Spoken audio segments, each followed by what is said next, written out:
because I've been talking a long ass time. I recognize that now. I don't apologize for it.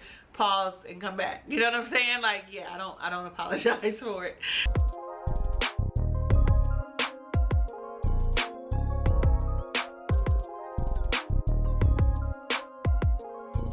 What's up? How you doing? Ray of Sunshines. I am your girl Talisa Ray, wife coach. We are reviewing Ready to Love, Make a Move, Season 1, episode number 3, Double Take. Some of these women, though, are making a mistake. That's how I feel. Nevertheless, let's just get right into it. We kind of pick up where we left off last week in the kitchen with Zia and Sharice having an exchange about Sharice waking her up at 7 a.m. and calling her and not apologizing, not considering her, and Zia feeling like, you betrayed me and you should have just said something, girl. You should have just told me. It would have been better if you would have shared it with me. Like, yeah, you know, y'all told me what y'all thought. The next morning, you got Visha and Zia in the kitchen, and Vern is like, yo, this ain't cool. The energy has shifted in the house. We had a vibe. We were comfortable. And now it feels a little chaotic, and I'm gonna need you to do something about it. I'm gonna need y'all to fix it. I don't know if she said that to her. No, she did say she didn't like the vibe. I know y'all can see my ring light in my glasses. I be trying to work on that, but I wanted to be able to see today. I think this might work. So, they also have a conversation about their current connections that they have.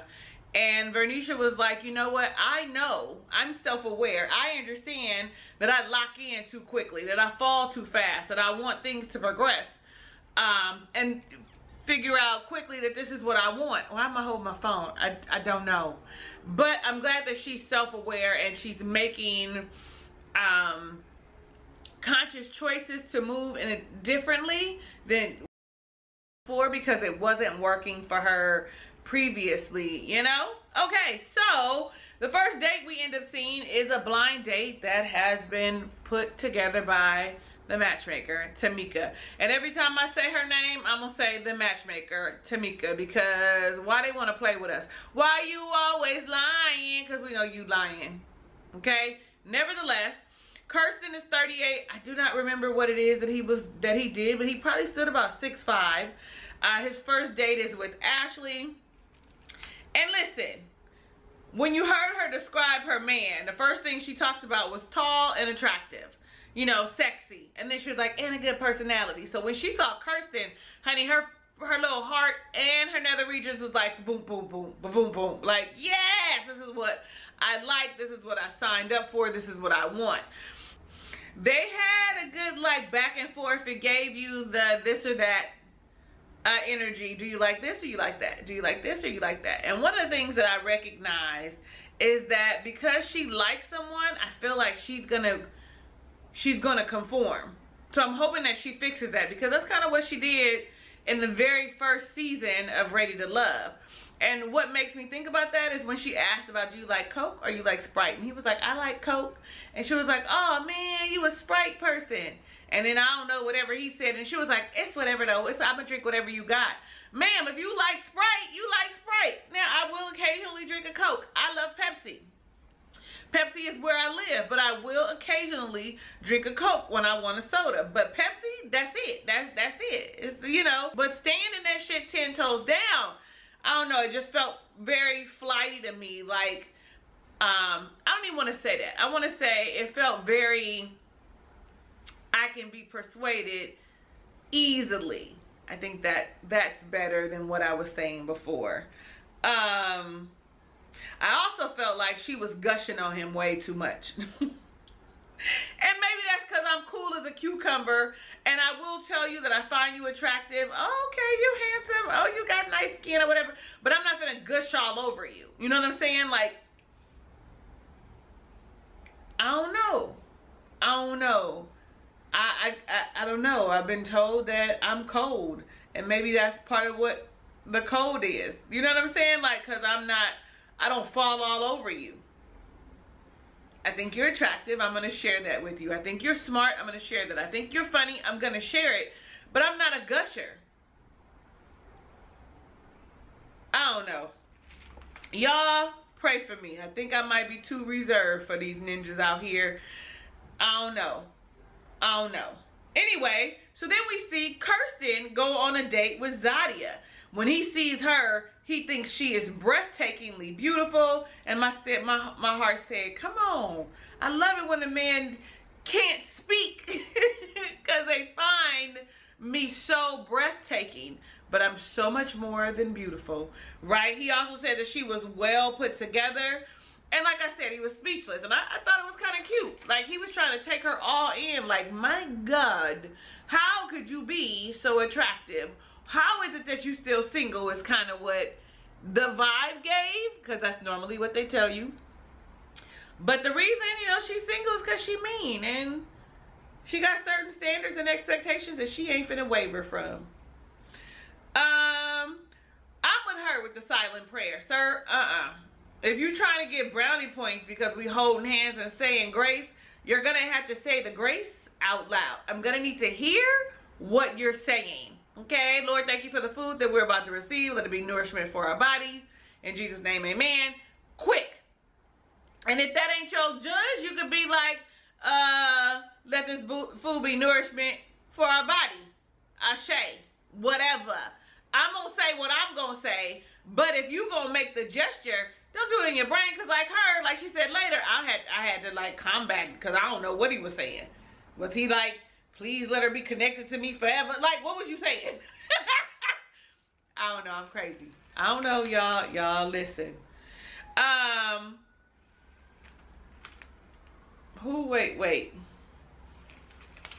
Wait, I missed something about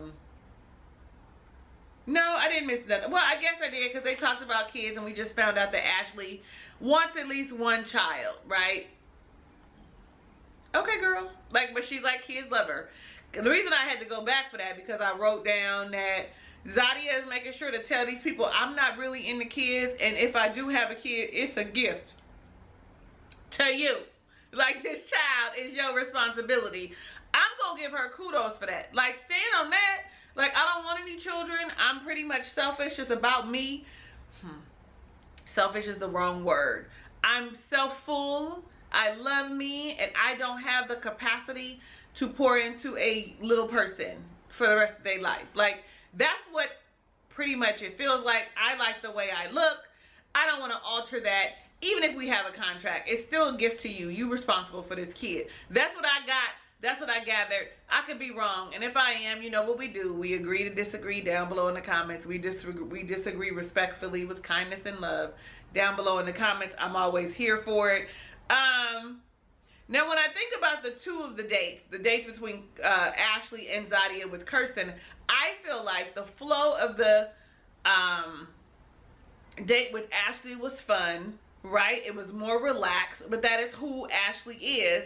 And I always feel like when Zia goes on a date with someone, specifically on the first time, she is sizing them up. She is judging them in her head.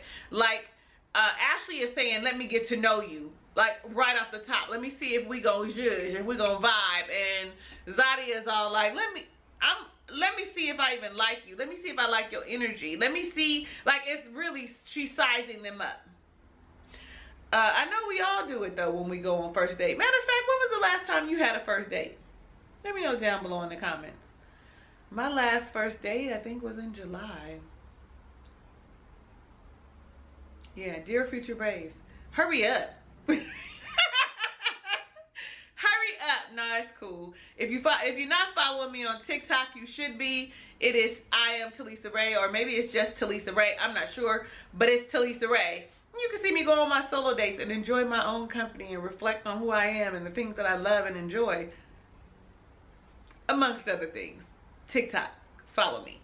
Okay, let's keep going because I'm gonna go on and on and on. We've got Walter next, who is 46, and he is a musician. I liked one of the things that he said is that he was uncomfortable with dating 2 women at one time. Like, he likes to focus on, and that's dope for him, right? Most men is like, what? I'm gonna date them all. I'm gonna date them all. Shit. I'm like most men. I'm gonna date them all too. Like what? Nevertheless, the first person he goes out with is Vernisha. It is a cooking date. They had a good, comfortable feel. It felt like he was at ease with her. They actually fit. He seemed mature. He seemed like he was ready to, you know, like he wants to move forward. I don't know which one of y'all said it, but they gave that Jabari still gives player vibes. I would agree. I would agree in this particular instance. I think Walter is ready, and he's 46. He's ready. He also has a date with Sharice, and with the date with Sharice, we find out that he was married for 19 years, and the thing that he said was, I loved her, it just didn't work out. I mean, what a great thing to say. That's fucking growth. I had to sit in that for a second, cause yeah. He also shares that he writes music. So when he saw Sharice, he thought she was gorgeous, that she had the body to match, like, you know. And sometimes when I look at Sharice, I think that she's an esthetician. She is beautiful, but I feel like she's done too much to her face. Sometimes that's how I feel. But today, the camera had her looking a little softer, because it looks like she's had a lot of Botox and injections and fillers and whatnot. Not that there's anything wrong with it. I just feel like sometimes it looks like it. Today it didn't, and he was actually very much so attracted to her. I felt like they had a good vibe. I felt like that they were a good fit. I felt like, oh, this is outside of what she normally likes, but it might be good for her because they had continuous banter. Like, that was just me. What did y'all think? And I wrote down, she normally comes off very uptight, right, to me, but here she seemed relaxed and at ease, and conversation was easy. We actually got to see a little bit more, like, I guess just of her being relaxed, because we didn't really see more of her personality and nothing, because we didn't see enough of it. We didn't see enough of it, of her personality, that is. Oh, God. Whew, how rude, excuse me. So then we see Maurice and Sharice go on a second date. He takes her on a picnic. He matches her fly. Got on, you know, it looks nice, comfortable. She said his Billy D. He got his Billy D on. She, you know, clocked his Louis Vuitton shoes, right? Like Louis Vuitton shoes. And in that regard, I think that that's why she, well, we know. We ain't even finna think. She says it all the time that she likes his swag. And I feel like Walter had shared with her, I'm a musician and I've written for some people. So I'm, in 33 years, I've been writing music. I'm a musician. So he was like showing, I got the goods. You know what I'm saying? I got the money. I can sweep you off your feet. Because that's what he said. She said, I need to be swept off my feet. And he said, well, here I am to sweep. To me, that said, I see you and I can do that. Okay, let me keep going. But for her, she needs it to be outwardly, like you need to see the names. Ma'am. She did, I do want to give her kudos, because she did bring up the fact that she wanted more conversation, wanted to know more about him. You know, and he was like, well, you can ask me anything. He's not I'm going to give you the information without telling you kind of person. And for me, that's a little hard. Like, I volunteer information so that you can match that energy and share the same experiences that we have, or those that are like, or those that are different. Like, that's the point. I'm not a 25 questions, I know it's 21 questions, but I'm not a 25 questions kind of girl. Like, not back to back to back. As we're talking, I'm going to ask questions. I'm going to, you know, want to know more, but I'm not a, so tell me a time when, we're not on the interview for me, but I know that that works for a lot of people, so I'm not here to judge you. I'm here to tell you to do what's best for you. I didn't like that he was like, she was like, I want you to ask more questions and get to know me more. And he was like, well, I feel like I know enough. Like, you can tell about a lot about a person by being in their energy. Yes, that is true. I'm going to say that you can. But you don't know about my life experiences. You don't know about my family life. You know what I'm saying? You don't know about my last relationship. You don't know what I learned about myself. You don't. You don't know that I'm on my 4th life. Somebody, I was, this past weekend, I went to an event in Georgia, and I met this guy, kinfolk. He, you know, I adopted him as family, okay? And he said, because we asked, well, what was your first impression, right? He told my friend that she was like still waters, and I thought, oh wow, that is such a great compliment, because she is. It does match her.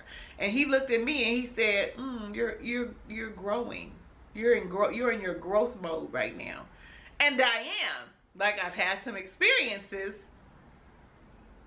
here recently that are making me challenge some of my beliefs and my belief system, my ideas, my thoughts. Like, I am in the growth mode. And he was like, so you're like on your 4th life. I am. When you think about it, I'll have to explain that in another video. Anyway, so Zia and Ashley get together and they find out that they went on the date with the same guy, and Ashley is gushing all over about Kirsten, but Zia is like real cool, because Zia really wasn't feeling him the way she feels her keeper. Sharice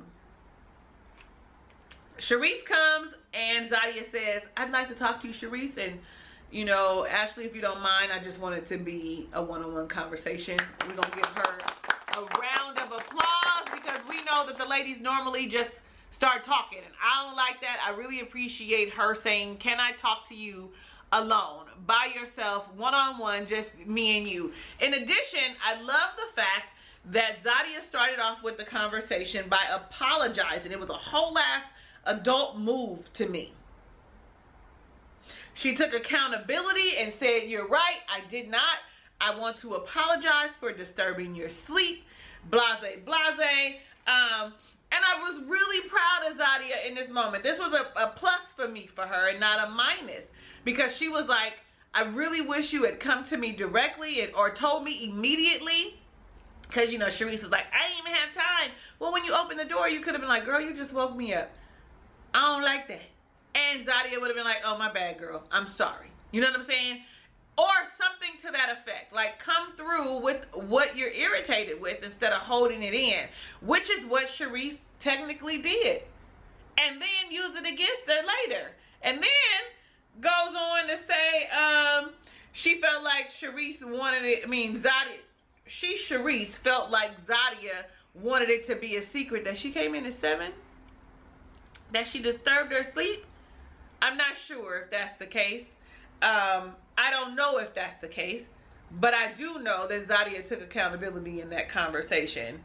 And for Sharice to turn around and be like, she in her confessional, it's not a confessional, whatever that thing is called, her vignette, when she came back and she said she doesn't take accountability, I thought this was proof of accountability.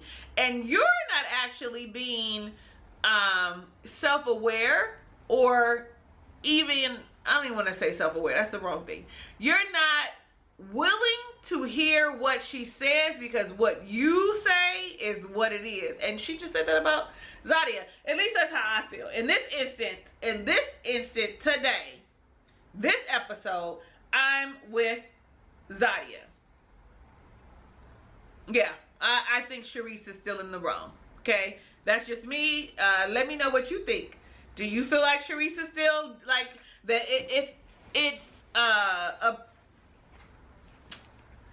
It's valid for her to double down in the fact that Zia isn't accountable for who she is and didn't, you know, whatever she's doubling down on. Okay, I feel, excuse me, I feel like Sharice is in the wrong and Zia actually stepped up this time. Y'all let me know down below in the comments. So now we see a double date, and the double date is with Zia and Kiren and Ashley and Don. We find out that Don and Ashley haven't spoken for 2 days. So my first question to you is, how do you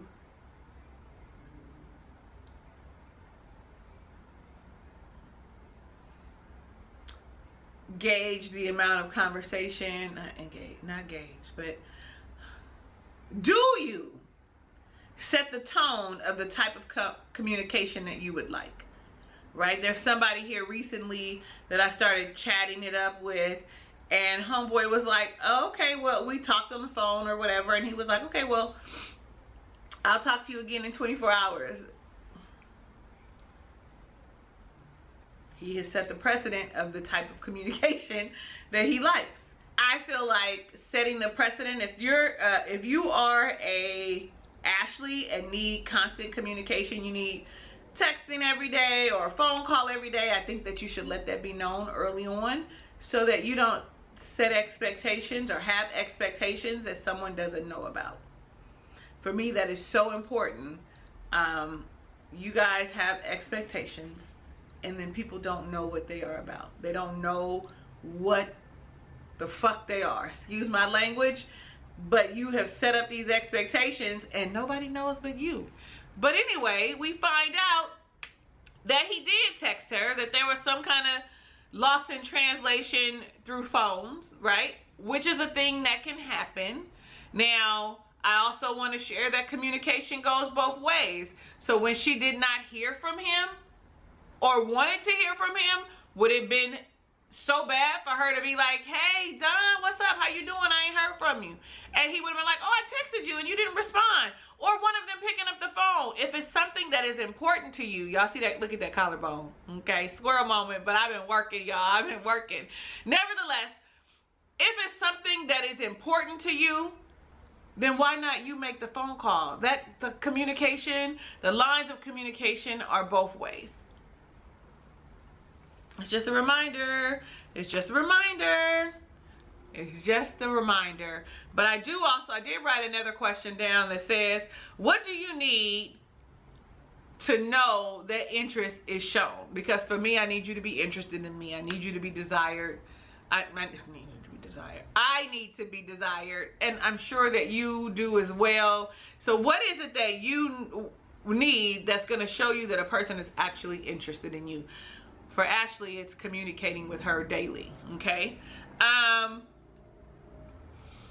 going to stay on her for a second because he apologizes. And this is where I write down communication goes both ways. But he apologizes.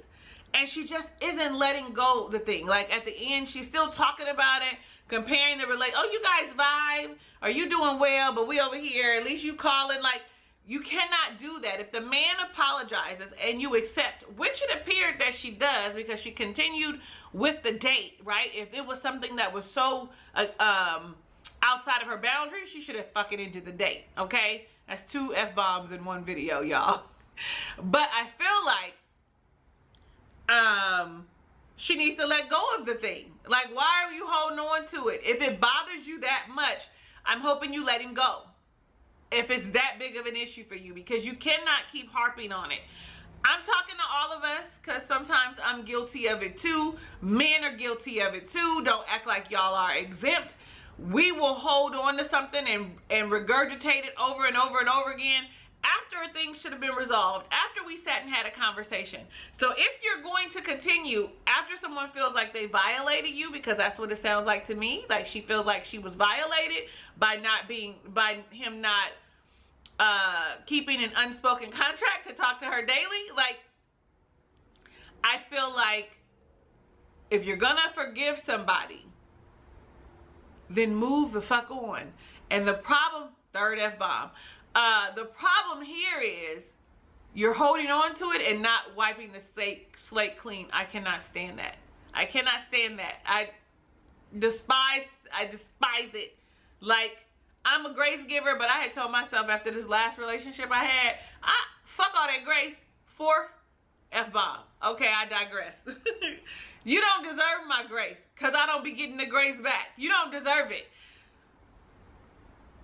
That was a whole ass sidebar that y'all didn't even need to be witness to, but it's here, so there you have it. Now, we can talk about Zia and Kiren. She likes Kiren. You can see it by the way she looks at him. He likes her back. When they had that first interaction and he said, "You look beautiful," I was like, I feel like I shouldn't be watching that. It should be private. It felt very genuine to me. I really enjoyed it, and I'm hoping that this works out. I'm hoping that this works out for her. I did write down, but I think I said that in my rant though about Ashley and Don. Like, should he have followed up after he didn't get a response? Shouldn't he be upset too that she didn't talk to him for 2 days? No, because that's not his expectation. Again, y'all, I'm just gonna say it one more time. Sometimes we have expectations, and if you don't share them, how are the people supposed to know what they are? How are they supposed to know that they violated or breached your contract that you had that was only between you and you? Like, how are they supposed to know? Don't be afraid to have the conversations that may stagnate the relationship, stop the relationship. Don't be afraid. Don't be afraid, because holding on to somebody longer than they should, it ain't worth it. That ain't even got nothing to do with it, but it low-key do. Because if she's not speaking up about her expectations now, what's she gonna do when the shit get hard? Alright, so we see Jabari and Visha go on a date. She tells him, I went on a date. Like, I'm here for it. I'm here for you to know that you are not the only one. I don't want you to be surprised because I'm dating. I'm on this show. You know that already. But in real life, I don't want you to be surprised that I'm dating. I'm dating. I am not married. I am dating. I also date multiple people. Like, I don't want you to be surprised. And who knows, you know? Nah. I don't know. But I'm just telling you what I know, that I appreciate her sharing that. Do you guys think that she should have kept that to herself? Let me know down below in the comments. He asked her, does she believe in traditional gender roles? She says that she believes a man is supposed to provide for his household. Okay? Here's my thoughts. I believe you should do whatever works for your damn house. Okay? It ain't none of my business. It ain't none of my business. Whatever works for you and your partner, your spouse, your boo, your bae, that's between the two of you. So if it's gender roles, okay. If it's non-traditional, okay. If it's a free-for-all, okay. That is none of my business. But the only thing that I have to say is make sure that everybody knows what this agreement looks like. Like, if you're traditional and you're non-traditional and y'all don't share that, then y'all gonna have unmet expectations. Anyway, they also talked about, no, that's all I wrote. Oh, they did talk about finances. You know, and, you know, Vern is like, I'm a boss pretty much. I'm an entrepreneur and I'm gonna go get the money. And he's all like, I'm an employee. There's a cap. Do you feel like a man should make a specific amount of money? Anybody having that conversation is below the median. And money isn't a big thing if it works for you. If you guys are contributing together. You know what I'm saying? Like, I don't know what else to tell y'all. But for me, him asking the conversation, asking the question says that that's something that's come up in previous conversations and other relationships. He's below the median. Why did I do this? Is this the median?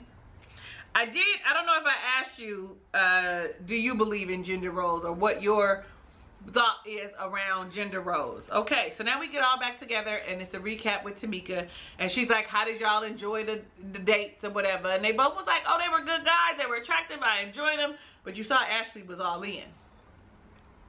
I don't know why I wrote down it's unfair for them to have to double date.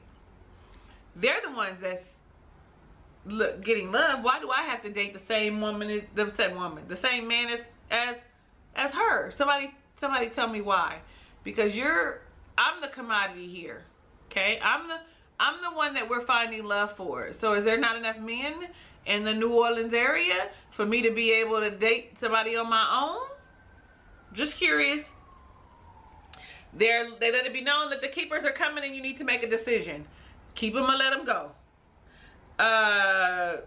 Don immediately apologizes yet again to Ashley, because evidently she has been harping on this. Okay, he likes her, he wants to rectify it, he wants to keep her and wants her to keep him.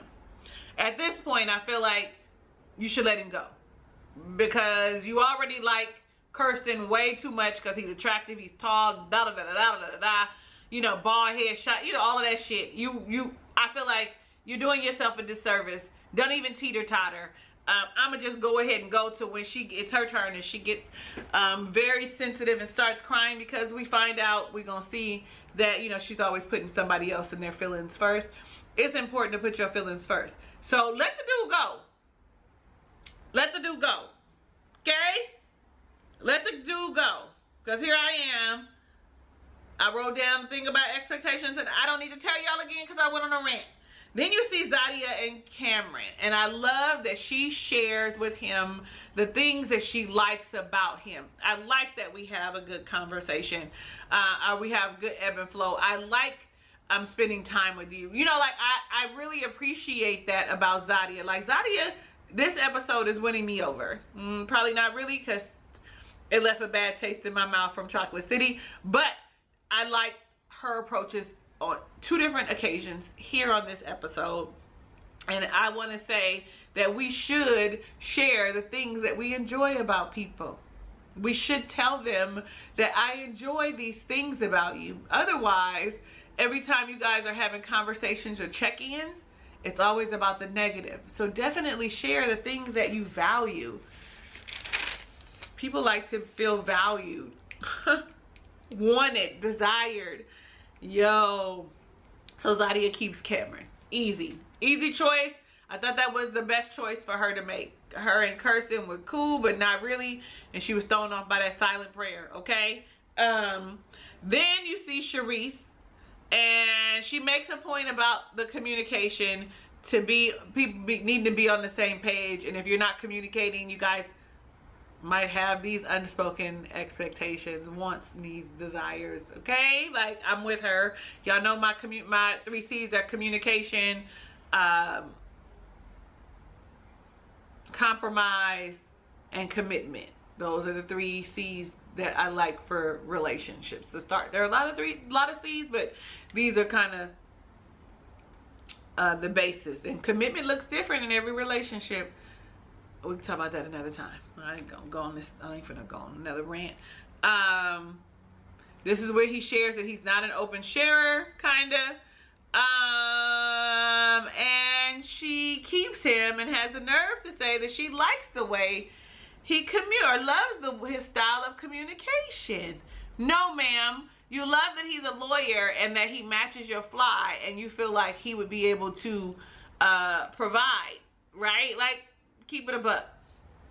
Because I really feel like she should have gone with Walter. I really feel like she should have stepped out of her comfort zone and went with Walter, because he felt like he was interested in her. They had great conversation. I think she might have messed up on this. Visha keeps Jabari because they're vibing well. That's really all I got, okay? But it also feels like she's locking in on Jabari because Walter would have also been a good fit for her, right? But yeah, what do I know? So here we go. This is the end. I already shared it. Ashley runs back the conversation, and then, you know, I wrote down she's smitten with Kirsten. She starts crying, and yeah. So I already shared everything I felt about what was happening with Ashley. I don't feel like I have to rehash it because I've been talking a long ass time. I recognize that now. I don't apologize for it. Pause and come back. You know what I'm saying? Like, yeah, I don't apologize for it. Y'all, let me know what you think down below about this episode. Let me know what you think down below in the comments about this episode. There you go. Answer some of the questions that I asked, because I'd be curious on the way that you think. Like, I know it's a review and recap, but y'all my folks, and I be wanting to know, like, it is part of who I am because I am a self-love advocate. I am a relationship coach. I do help women find happy, healthy, successful relationships, starting with themselves. Go ahead and click the subscribe button if you're not subscribed already. Right next to that is the notification bell, so click that too, so you're alerted of the videos when I upload them. Share it with your friends. Don't be selfish, okay? Let them come in and answer some of these good questions and maybe get some insight that they didn't think about before, or share their insight with us that that we may not have thought about before. Know that I love you in real life, and I do want every good thing that God has in store for you, even if you don't know what that is for yourself. Hugs and kisses and lots of love. I will see you on the next review.